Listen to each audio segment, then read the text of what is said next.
Hello সবাইকে, তোমরা সবাই কেমন আছো? আজকে আমি মাছ রান্না করব আমার নিজের মতো করে। দেখতে পাচ্ছ এখানে ধুয়ে রেখেছি মাছ, আলু আছে আর থানকুনি পাতা। তো কড়াইটা আমি বসিয়ে দিয়েছি গ্যাসের উপরে। তো কড়াইটা গরম হলে আমি তেল দেব কড়াইতে। তো কড়াইতে আমি তেল দিয়ে দিয়েছি।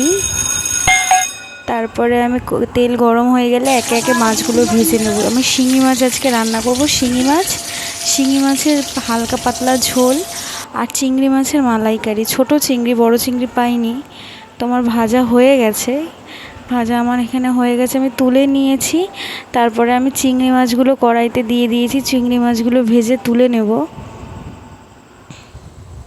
তো আমি এখানে চিংড়ি মাছ রান্না করার জন্য মশলা করে নিয়েছিলাম, চিংড়ি মাছের জন্য আলাদা, শিঙি মাছের জন্য।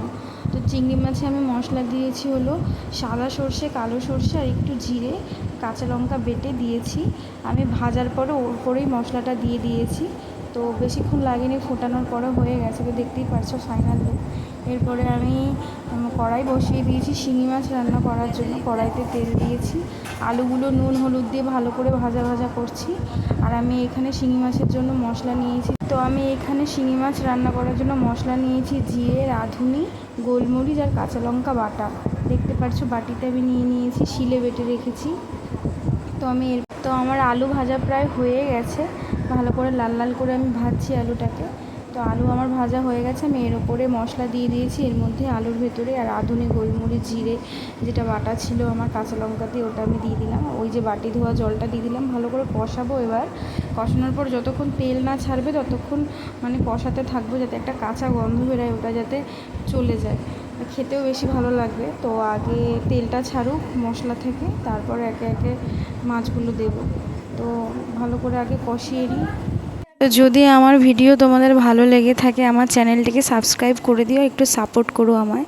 তো দেখতেই পারছো মশলা থেকে তেল ছেড়ে দিয়েছে। এরপরে আমি জল দিয়ে দেবো কড়াইতে। মশলা ভালো করে দেখতে পারছো, ক্লোজ করে, আমি জানি না দেখতে পারছো কিনা তোমরা, পাশ থেকে দেখা যাচ্ছে। এবার আমি জল দিয়ে দিলাম। জল দিয়ে একটু আমি ফুটতে দেবো।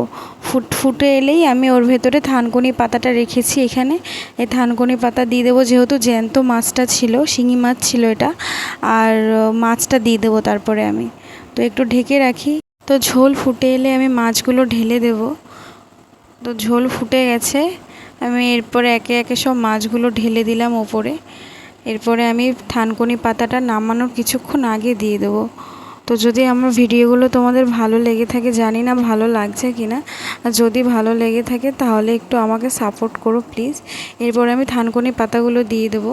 থানকুনি পাতাটা দিয়ে আমি কিছুক্ষণ একটু ঢেকে রাখবো। একটুখানি আলুগুলো সিদ্ধ হয়ে গেলে, একটু ঝোলটা একটু হালকা হয়ে গেলে আমি নামিয়ে নেব। তো দেখতে থাকো ফুল ভিডিওটা। তো আমার রান্নাটা হয়ে গেছে দেখতে পেলে। এটা হলো ফাইনাল লুক। রান্নাটা কেমন লাগলো প্লিজ একটু জানিও। তো দেখা হচ্ছে নেক্সট কোনো ফুড ব্লগ নিয়ে। আজকের মতো টাটা।